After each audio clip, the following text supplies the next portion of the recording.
Olá, primeiro ano. Então, nessa nossa aula de hoje, eu estarei corrigindo com vocês a avaliaçãozinha. Acredito que está todo mundo ansioso pela conferência e das respostas. Então, rapidamente, a gente vai abordar aqui essas 8 questões. A primeira questão trazia um texto de Bernardo de Bonaval, um escritor, um trovador, que disse o seguinte: a dona que eu amo e tenho por senhor, amostra-me a Deus, se vos em prazer for, se não, dá-de-me a morte. A que eu tenho por lume destes olhos meus e porque choram a mostrar de mim, ó Deus, se não, dá-de-me a morte. Então, pela leitura desses 4 primeiros versos, a gente já consegue responder a primeira questão, que pede o seguinte: com base em seus conhecimentos e na cantiga acima, caracterize as cantigas de amor do trovadorismo. O que essa questão está pedindo? Ela está pedindo para a gente mostrar quais são as características do trovadorismo que eu conheço e que, consequentemente, estão presentes nesse texto, nesse poema. E a principal característica, gente, da poesia trovadoresca, ou da cantiga de amor, dessa cantiga trovadoresca de amor, é a declaração de amor do senhor à sua dama, a quem ele nomeia aí de senhor, minha senhor ou minha senhora. Então, é nesse contexto que a gente pode observar do primeiro verso, quando ele diz: a dona que eu amo tanto e tenho por amor. Mostra, meu Deus, se vos prazer for, se não, dá de minha morte. Então, a gente já vê essa situação de dependência, essa declaração que ele tem. Quer dizer, ele está declarando esse poema a quem? A essa dona que ele ama tanto. E essa é, sem dúvida, a principal característica da cantiga de amor. Ou seja, a declaração de amor, daquele amor cortês, daquele amor que é idealizado, espiritualizado, daquele amor que gera coita, né, que gera sofrimento. E através dessa expressão aí, minha senhora, minha senhora, o Senhor. Né? A segunda questão pede o seguinte: tendo um probleminha aqui com o Zoom, não sei se é minha... Tá, deixei. Bom, a segunda questão pede o seguinte: o contexto histórico do trovadorismo traz a relação de suzerania e vassalagem.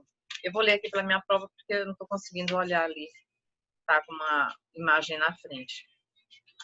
O contexto histórico do trovadorismo traz a relação de suzerania e vassalagem entre os grupos sociais. Com base na cantiga de amor acima, comente como essas relações se refletem na poesia do período.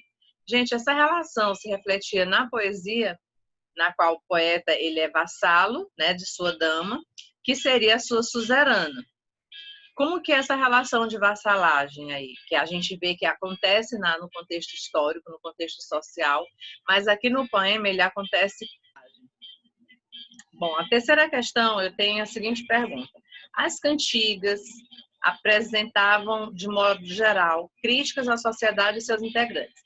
Em relação às cantigas de escárnio, é correto afirmar, letra A, apresenta crítica velada e sátiras indiretas. Pronto, a gente já se depara aqui de cara com a primeira questão, com a primeira opção sendo correta, porque o que acontece aqui é uma crítica velada, ou seja, camuflada, né? Uma crítica que é indireta. A já cantiga de maldizer, a gente percebe que eles nomeavam os seus alvos. Então, aqui na cantiga de escárnio, a gente percebe que eles tentam mascarar o nome das pessoas. E ele diz assim: as cantigas sátiras apresentam, de modo geral, críticas à sociedade e seus integrantes. Em relação à cantiga de escárnio, o que é correto afirmar? A letra B diz assim: apresenta crítica direcionada ao rei. Não, porque daí seria a cantiga de maldizer. As cantigas eram de autoria dos próprios criticados. Eles criticavam a sociedade em geral, e não eles mesmos. É mais agressiva das cantigas. A mais agressiva das cantigas é a de maldizer, porque ela é mais direta. Apresenta visão idealizada da mulher. A cantiga que apresenta idealização da mulher é a cantiga de amor. Então, letra A, tá? Quarta questão. Em relação ao contexto histórico do humanismo, vocês podem conferir lá na página 129, por exemplo, diz o seguinte: é um período marcado pelo retorno de valores medievais, destaca-se neste período, o apagamento dos valores antropocêntricos. Neste período, a crise do sistema feudal se estabiliza, a poesia e a prosa fogem do contexto desse período, e letra E é um período de transição marcado pela ascensão da burguesia. Vocês vão perceber essa letra E logo lá no início, quando vocês estiverem lendo sobre o contexto histórico na página 129. É facinho. Aliás, todas as questões são muito fáceis, né, pessoal? Que bom que vocês comentaram lá que gostaram. Feliz. A quinta questão tem um fragmento que pertence ao livro Os Lusíadas, que diz assim: qual vai dizendo, ó filho a quem eu tinha, só para refrigério e doce amparo desta cansada já velhice minha, que em choro acabará penoso e amoro, porque te deixas mísera e mesquinha, porque de mim te faz, ó filho caro, a fazer o funéreo enterramento, onde seja de peixes o mantimento. Esse fragmento acima pertence a qual dos episódios do livro Os Lusíadas? Batalha de Aljubarrota, Ilha dos Amores, Velho do Restelo, Inês de Castro, Gigante de Adamastor. Letra C correta, quando diz velho do Velho Restelo. Por quê? Porque revela o momento do discurso que é o chamado do velho lá na praia. Vocês vão encontrar sobre esse assunto na página 143. Sexta questão.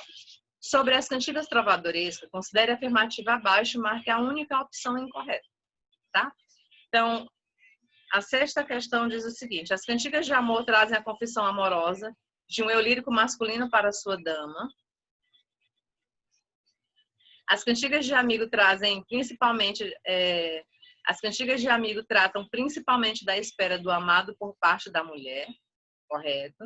As cantigas do gênero satírico trazem as cantigas de escárnio e de maldizer. Correto. As cantigas de maldizer se dirigem indiretamente à pessoa criticada, resguardando seu nome. Olha aqui a opção incorreta, né? As cantigas de maldizer, elas não são indiretas, elas são diretas, elas são mais agressivas. Nas cantigas de amor, o eu lírico masculino confessa a coita, isto é, o sofrimento amoroso por uma dama que ele é inacessível devido à diferença social que existe entre ela e ele. Então, a letra certa é a letra D, que fala que as cantigas de maldizer se dirigem indiretamente à pessoa criticada. Sétima questão sobre o classicismo. Diz assim: o classicismo é marcado principalmente pelo retorno às culturas pagãs, grega e latina, da antiguidade clássica. Sobre isso, assinale a opção incorreta. Nós temos aqui 4 opções corretas e uma que é falsa.